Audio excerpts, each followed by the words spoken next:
Bonjour Bastien, encore une fois, ça va toujours? Bah, ça va toujours. Alors, est-ce que tu peux nous dire ce qui se passe en ce moment? 25 degrés, fin octobre, moi, ça m'inquiète, vraiment. Ouais, bah, c'est sûr, Jeanne. Et puis, bah, on est un peu tous pareils, hein.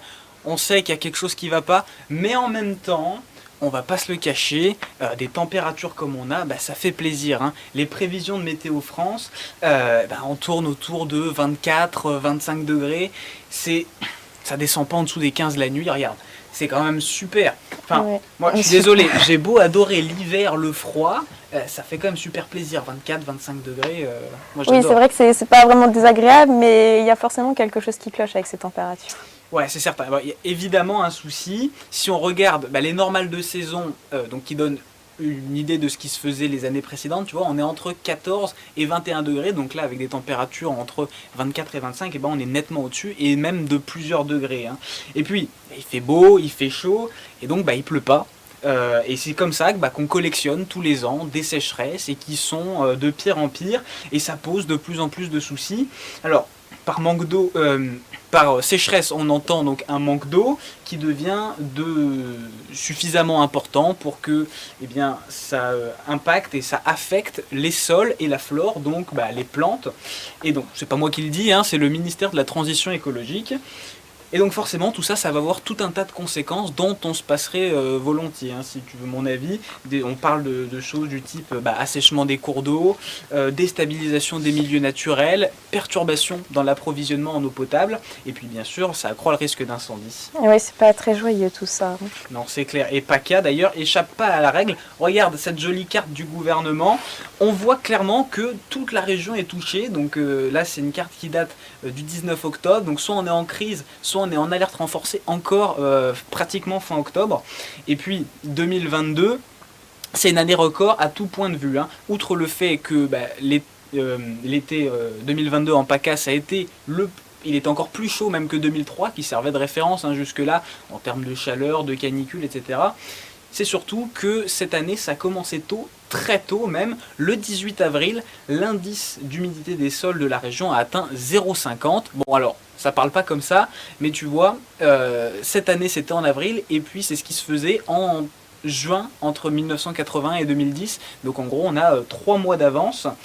Et puis, donc la faute à qui? À quoi, vous allez me demander? Loin de moi évidemment l'idée de proposer un coupable unique au dérèglement climatique, mais dans le cas précis de l'humidité des sols, je me mouille pas trop, sans mauvais jeu de mots évidemment, en accusant la pluie, parce que cette année, entre janvier et fin avril, eh ben, on a eu 64 mm de précipitations, alors que les années précédentes, on était sur une moyenne de 200 mm, ça fait presque 70% de diminution. Donc en fait, il faudrait une grosse pluie pour régler le problème. Alors, je vais pas te le cacher, ça aiderait, mais c'est loin d'être la solution, hein, parce que la situation actuelle dans la région, elle résulte aussi du manque de neige dans les Alpes du Sud, qui, avec la fonte des neiges, donc permet d'alimenter et de soutenir l'alimentation des cours d'eau jusqu'à peu près au mois de juin en temps normal. Donc cette année, évidemment, ça s'est arrêté beaucoup plus tôt. Et puis, une grosse pluie, comme tu dis, eh ben, ça serait un peu contre-productif en fait. Alors ça peut paraître paradoxal, mais j'en parlais avec Paul Marquis, qui est un météorologue indépendant qui est basé à Marseille, donc un peu expert sur le climat de la région. Et il me racontait donc qu'une pluie qui tombe trop fortement sur une petite durée, eh ben, ça pourrait aggraver les sécheresses, parce que l'eau, elle n'a pas le temps de pénétrer les sols qui sont très secs, et donc eh ben, ça ne recharge pas les nappes phréatiques. Et malheureusement, ben, c'est ce qui se passe de plus en plus fréquemment. Sur un an, on va avoir à peu près les mêmes quantités de précipitations, mais sur des espaces-temps de plus en plus restreints. Et donc, eh ben, ça va être de moins en moins efficace, et ça peut générer de plus en plus de dégâts, et vous en savez un rayon là-dessus. Mais du coup, si je fais le petit résumé, il pleut, mais les nappes restent vides. C'est bien ça. Ouais, et tu crois pas si bien dire, parce que regarde, sur cette carte du Bureau de recherche géologique et minière qui présente donc la situation des nappes phréatiques, on voit clairement que PACA est la région la plus touchée encore aujourd'hui en France, hein. C'est une carte qui date du 1er octobre. Et ça va pas en s'arrangeant, parce qu'on voit le petit triangle qui descend, ça veut dire que les niveaux sont encore en train de diminuer. Alors déjà qu'ils sont très très bas, parce que en vert c'est niveau moyen, en orange c'est niveau un peu qui sont quand même de plus en plus compliquées. Et puis on va jusque dans le rouge, là les niveaux sont très très bas. Et donc ça serait vraiment temps que ça s'arrête et que tout ça se recharge avec une bonne pluie étalée dans le temps. Mais là-dessus, laisse-moi être un peu sceptique quand même. Oui, c'est vrai, il y a de quoi. Mais en tout cas, merci Bastien. Mais avec plaisir. On a eu un souci technique, mais est-ce que vous avez des petites Non, réactions mais encore une ou fois, pas? on peut le redire, hein, mais c'est bien de comparer les risques météorologiques et les risques climatiques qu'on subit, enfin les risques majeurs globalement. Aujourd'hui, à la protection civile, c'est quelque chose qu'on suit de près. Alors pas que, vous avez dit, la pénurie d'eau et ainsi de suite, mais on suit ce qu'on appelle des schémas météorologiques. Alors que ce soit des schémas classiques avec Météo France, mais ça ne fait pas tout.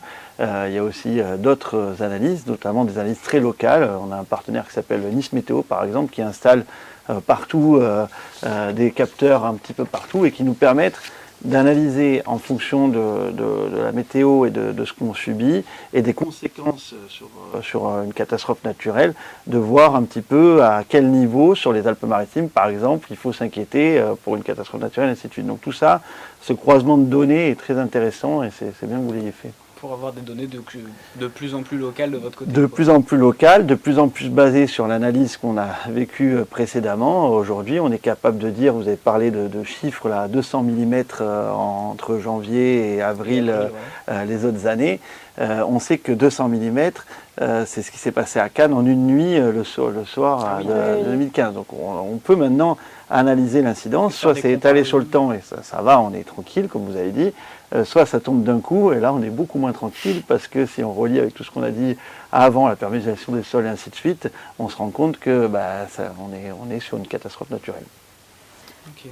En tout cas, merci beaucoup Bastien.